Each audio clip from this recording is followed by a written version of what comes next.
Hello guys, magandang hapon guys. Kasi hanapin nanay niya yun. Ayan guys, nagdala sila ng ng merienda dito sa aming.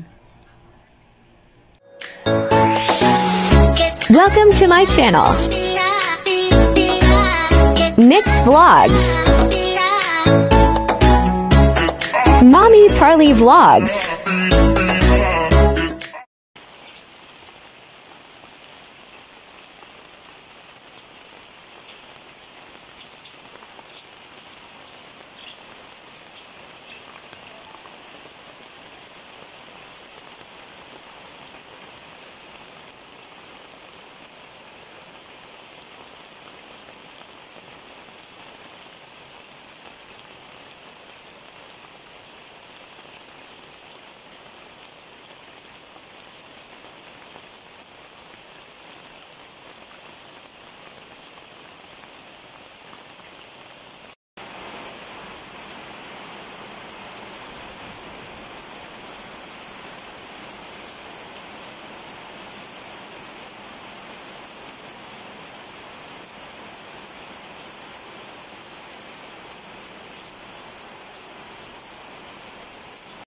Hello guys, magandang hapon, magandang tanghali at magandang umaga sa ating lahat. Ayan guys, may merienda kaming 3 pirasong turon. Ayan ang lalaki guys. Magkano bilhin nyo dito? Ayan, 15 pesos ang isang turon guys. At magkano ang kwek-kwek? Merienda, 25 apat. Ayan guys, yung kwek-kwek ay 25 apat. Ilan yung binili nyo? 10, dalawa yan. Dalawang 25. Ayan, dalawang 25. Ayan, 50. Tapos yung turon namin ay 3, 15. At grabe yung sausaw. Parang ang yummy-yummy nung sausawan, guys. Ayan, ito yata, ito yung sukat, ito yung matamis, ano? Ito yung matamis. Tapos yung aking my loves, nagtimpla siya ng kape. Ayun yung kape. Ayun yung kape, black coffee. Yung aking my one only daughter ay nagtimpla ng juice. Hindi pa ako nakakapagtimpla ng kape. Ayun yung aking mug, wala pang kape.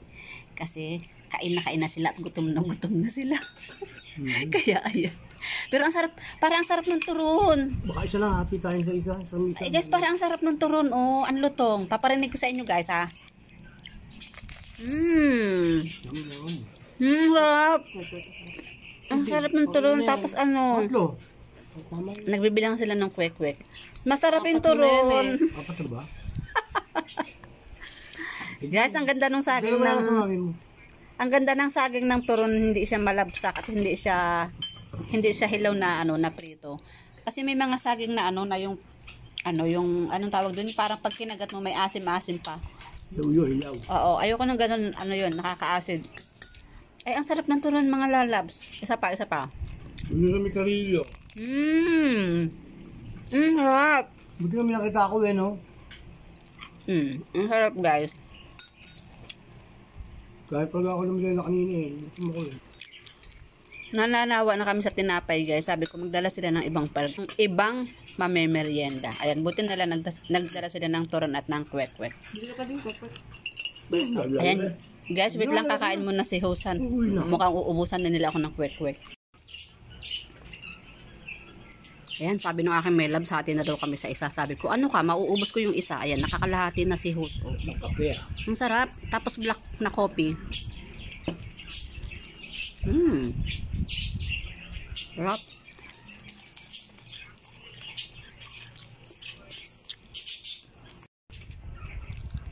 Grabe guys, ang sarap ng turon. Ako di naman tinda na.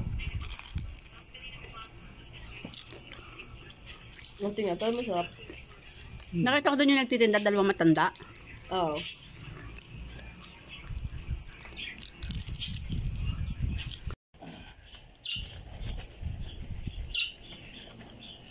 Ayan guys, simot yung aming merienda. Tinirhan nila ako ng 3 kwek-kwek. Ayan. Nabigla ako dun sa isang turon, ang laki ng turon. Ayan, dalawa lang daw yung sa akin. O isa lang yung sa akin. Dalawa. Tigat-tigat tayo kinain ko. Tigat-tigatlo daw kami. Ayan guys, tingnan mo. Nangyari sa aming pinagkainan. Mga gutom kami guys, pasensya naman. Masarap daw. Masarap din minsan kumain ng mga ganito minsan. Mga pagkaing Pinoy. Yan, dati hindi ako mahilig sa Seafood. kwek-kwek kasi parang wala lang. Pero nung nakatikim ako ng kwek-kwek doon sa may sa may United, ang sarap ng suka. Bumili kami ni Nance TV8. Ang sarap ng suka niya. Ayan, kaya nahihilig na ako ngayon sa nahihilig na ako sa kwek-kwek. Yung sausawan talaga nagdadala dyan. Ayan, sausawan guys ang nagdadala sa ating mga Kahit yung mga... kwek-kwek. Kahit doon sa mga isaw-isaw, doon sa mga Hindi masarap ang sausawan. tuhog-tuhog, tusok-tusok guys. Sausawan na nagdadala. Kaya kayo kung gagawa kayo ng mga isaw-isaw, mga tuhog-tuhog, Ulo ng bang... sarapan nyo yung sausawan. Yung araw. Guys, ang sarap talaga oh. Yummy yummy. Kahit late na kami mamaya mag-dinner kasi Hindi ko siya daw. Hindi bukas. busog na kami. Ang harap.